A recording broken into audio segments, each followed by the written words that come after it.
Okay, hello everyone. This is the Citizen Speaks, Stephen Polgar. This is the sixth installment of the story of S, and today we're going to be talking about the family's escape from Hungary.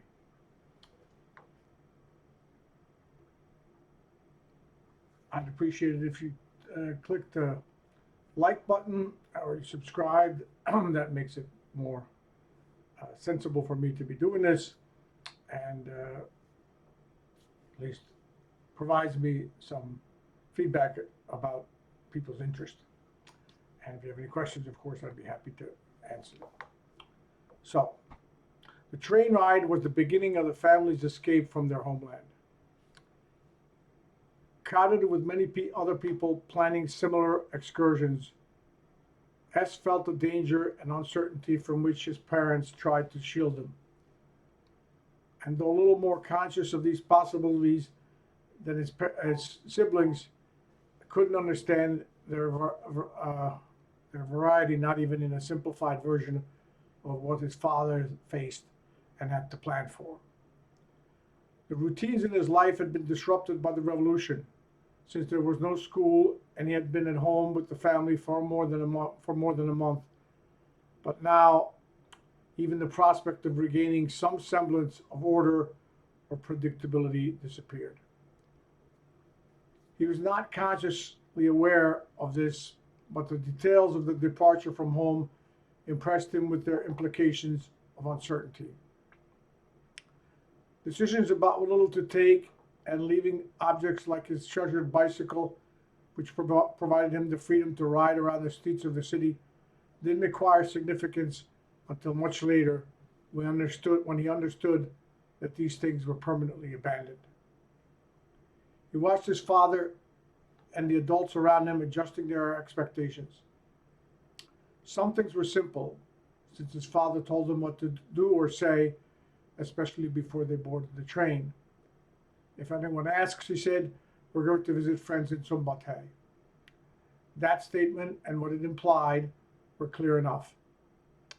S knew that they were in a precarious position and must not reveal their true purpose to strangers.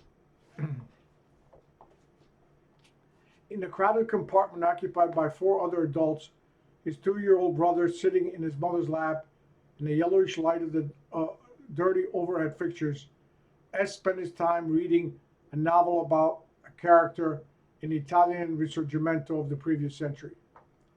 The train conductor came by to check their tickets, and a little later, a man in a military uniform showed up. He asked where they were going, so little 8-year-old Barbara piped up. "We're going to visit friends in Szombathely." She had learned the lesson well. The adults commented on how smart the little girl was, and their parents gave her big hugs to show their approval. They knew that the military officials were looking for the children to betray their parents' true intentions. It was already dark by the time they arrived in the town of Szombathely, called Severia by the Romans, who had conquered the area and founded the city in 45 AD. The family walked the poorly lit streets of the small town from the train to the nearby hospital, where the chief physician friend of George put them up in a hospital room for the night. He had also arranged to find someone from a village near the border to take them there the following day. The man who worked for the Hungarian Railroad arrived the next day and took them by train to the village of N. This train ride was short, but it ended more dramatically than the previous one. When they arrived at the station, the trainman made them disembark on the side of the train away from the station. Those who did so on the other side were rounded up by re-established border guards, now again under Soviet supervision. Later, they learned that most of the passengers were sent back to their places of departure. Some were detained as potentially illegal emigres. That night, the family slept on straw spread out on the floor of the one-bedroom in the house of the trainman.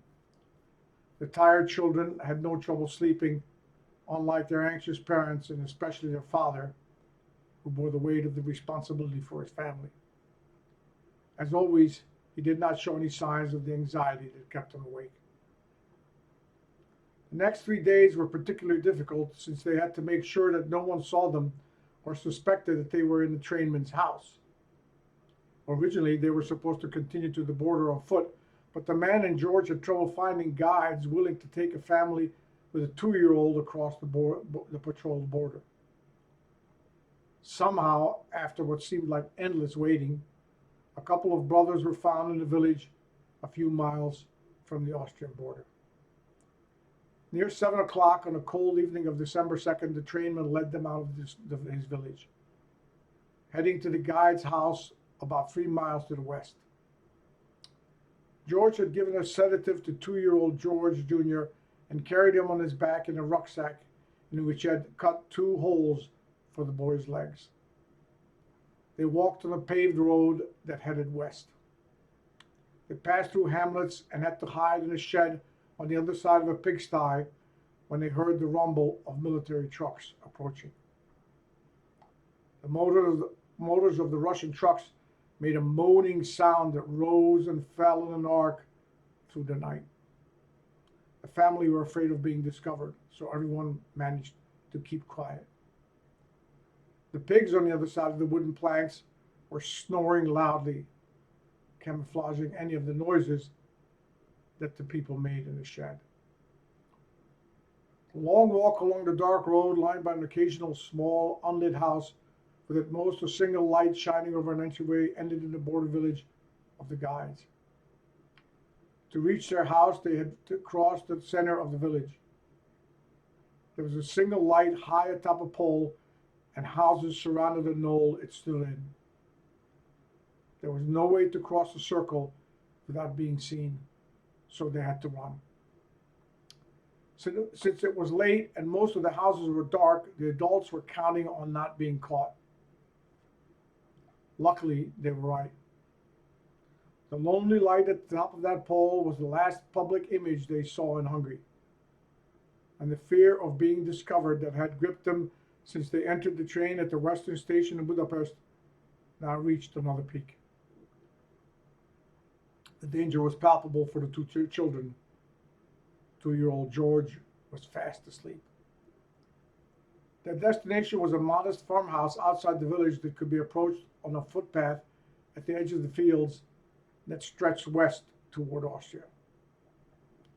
The family, whose 2 sons were to guide them across the border, welcomed them and suggested that the children be put to bed to sleep a few hours before the last leg of their journey required them to walk again. The 3 siblings were put into a large master bed under goose-down comforters and slept about 4 hours. The 10 and the 8-year-old were groggy when awakened from their short night's sleep, and little George was still more or less asleep when he received his second sedative to keep him unconscious for a few more hours. The family followed the 2 young men into the dark fields. The cool, close to freezing air did not bother the escapees. They wore as much as they could put on. The adults carried suitcases and the children small bags. The moon had set and the sky was cloudy, so that the darkness was deep. There was just enough light for the family to follow the 2 men who knew the landscape. There were many ruts in the fields and only a few narrow pathways they could never have found on their own. Walking as quietly as they could, having been warned not to step on twigs or leaves if they could avoid them, they cut through the darkness, trusting their fate to the guides. Not long after they started, the men signaled them to crouch down behind a slight rise, since they noticed a border patrol in the distance. There were a few long minutes of fearful suspense again, as had happened so many times in the past week, but they were protected somehow by powers behind their ken. Undetected, they continued for half an hour. Then the 2 men pointed them towards a section of the field ahead, and the older one said, "Keep going in that direction, and when you reach a path, you will be in Austria." They walked along now for another few minutes, everyone tired, apprehensive about what lay ahead. The fear and uncertainty that had dominated the past week began to dissipate only when they stepped on the path they were told was in Austria. As the light began to cut the sky from the earth behind them, two Austrian border guards greeted them. Guten Morgen und willkommen in der Österreich. George thanked them, and the children knew from the smiles and the sounds of the voices that these were not soldiers to fear. Too young to understand the full implications of leaving behind the country where he was born, the language and the culture he had begun to acquire, the 10-year-old S, tired and overcome by the past week's experiences, followed his parents. The bright morning and the friendly Austrians welcoming them helped alleviate the fears and uncertainty that had dominated the boy's recent days. The different new sights and the unfamiliar language aroused his curiosity and helped to transform the dangerous adventure into a challenge. The process of his adjusting to a wider, complex world with fewer restrictions and more possibilities had begun. One of the border guards led them to the village of N and its school gymnasium, where many other refugees were housed, waiting for transportation to either one of the camps set up for the many hundreds of thousands, overwhelming the magnanimity of the Austrians. There were hours of waiting after their arrival as they were registered with their compatriots. The children were provided mats on which to sleep, though they were too stimulated by the strange new surroundings and the many people around them to be able to do that. George's facility with the German language is immediately recognized by the Austrian officials, and they noted the fact that he was a pediatrician. Luckily, George had brought his diploma and other documents verifying his background and training in Hungary. Since the Austrian government administering the care and maintenance of these refugees, eventually reaching a high in the hundreds of thousands, was in desperate need of medical help, they were looking for qualified doctors. And George was a particularly good candidate because of his fluency in the language and his verifiable documents. Whether it was because of their potential interest in using him or the size of the family, they were soon selected to stay with the farmer's family near the village. That made their first few days in Austria a lot more amenable. The generous farmer put them up for a night while George contacted his one-time Austrian governess, Tante Clara, in Ottensheim, a town near the city of Linz in central Austria. The most memorable part of the stay was the breakfast with the two families at the spacious kitchen table. It was surrounded on two sides by benches forming a booth in the traditional Austrian farmhouse style. Since the only person who spoke German was George, the children, even the voluble Catherine, listened. George translated anything that concerned the family, but mostly talked with the host, who asked them about their recent trek to Austria and their plans. George talked about the recent events in Hungary, and the farmer listened politely, his sympathy expressed in his eyes and his patient demeanor. Unlike his guests, overwhelmed by the drama of abandoning their home, he was calm and showed his sympathy by listening. The 2 days passed quickly, and on December 5th, they were driven to Graz, the city from which they took a train to Linz. They arrived late in the evening, the day before St. Nicholas's Day, one of the children associated with candies and other treats brought to them in the memory of the Dutch bishop, who in English-speaking countries became Santa Claus. The unusually patient and kind, nearly 60-year-old Tante Aunt Clara lived in a two-room apartment, which had now become terribly crowded with 5 additions. After she left the employment at George's family, she married a postal official and settled near Linz in the little town of Ottensheim in the north bank of the Danube. They had a daughter who was a teacher living on one of the hills outside the town. Tante Clara's husband had died some years before, so she now lived alone in the 4th floor apartment. The family stayed in those small quarters for 3.5 months. George was away most weekdays and sometimes even on the weekends, since the Austrian Red Cross hired him to be the pediatrician for the Hungarian refugee camps in the country. There were quite a few of these, so they assigned him Hans B as the driver of a VW with which they traveled daily from camp to camp. He treated many children and was liked so much by his employers that they did everything possible to keep him from leaving Austria. The possibilities for emigrating to the U.S., the only country the adults had decided worth considering as a new home, had diminished because of the large number of Hungarians that the U.S. Congress had already accepted. As a result, George carried out his pediatric responsibilities for his fellow emigres' children longer than he had originally planned. Catherine and the children had to adjust to living in the little town on the Danube and not making Tante Clara's life harder. The older two enrolled in the local elementary school, so at least during the day, Tante Clara only had to accommodate the 2-year-old George and his mother in a small apartment. S was inducted into the life of an immigrant in the Austrian school. He knew only a few German words and expressions like good morning and good day, which he had learned in Hungary from one of his mother's high school teachers, a nun who was forced to become a civilian when her order was disbanded by the communists. He was lucky enough to have acquired the ability to cope with a foreign language.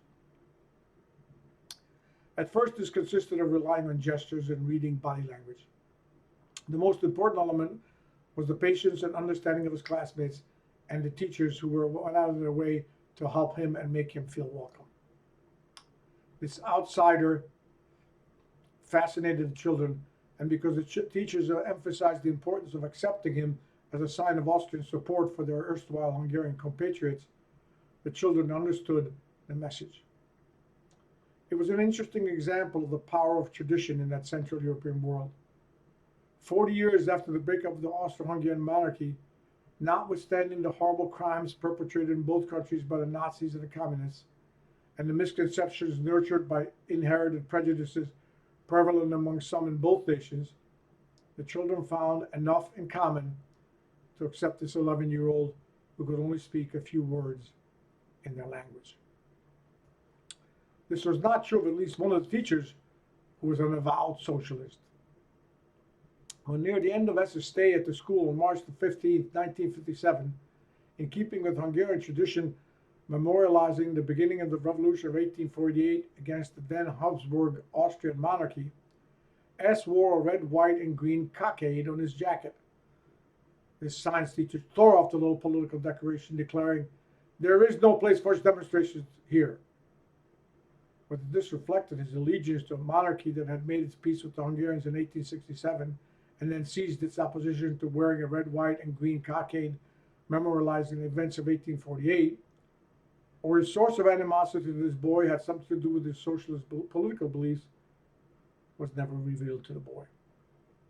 To their credit, his parents went to the principal and complained, pointing out that the boy's demonstration was in no way directed against Austria, was a way of showing opposition to the suppression of his country's recent rebellion against the Soviets.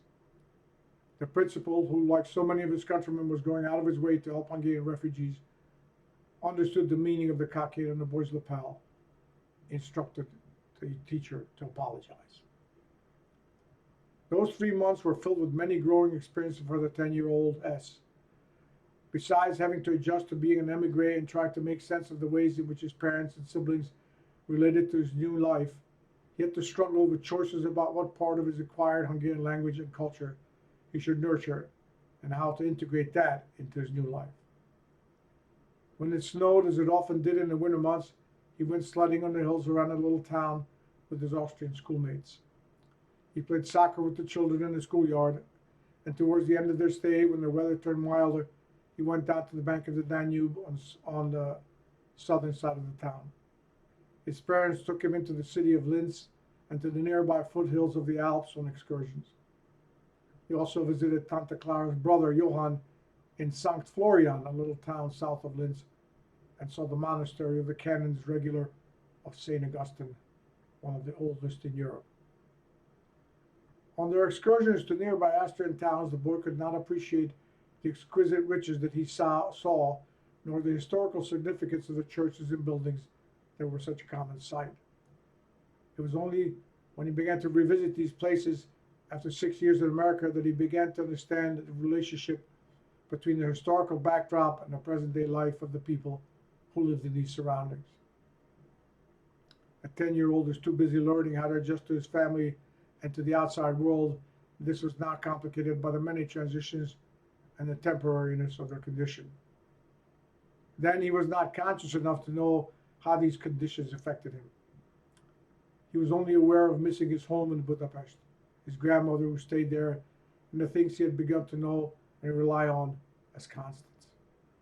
Now they were only memories, and only letters from his grandmother maintained a portion of the past. His parents talked a lot about Hungary, but that was just like their earlier stories about what had happened to them before he was born. Now he had some of his own memories that could be intertwined with their references, but these were limited to what a child could acquire and remember. Unaware that this new beginning meant the peculiar life of an immigrant, a personality type predestined to struggle with identity in more complex ways than a child growing up in the country of his birth, surrounded by a familiar environment, speaking the language his mother first taught him. S approached the new experiences, customs, and requirements, determined to master them and not to be excluded. He learned German well enough to survive in a few months in the Austrian elementary school and maintained his Hungarian by writing letters to his grandmother and talking with his parents. Above all, he read voraciously. Grandmother sent them Hungarian books of literature, and he continued his habit acquired back home. The stories helped populate his imagination and expand his interest in the past. They helped form a firm foundation not just for his comprehension and proficiency in Hungarian, but also for his understanding of Hungarian and European history.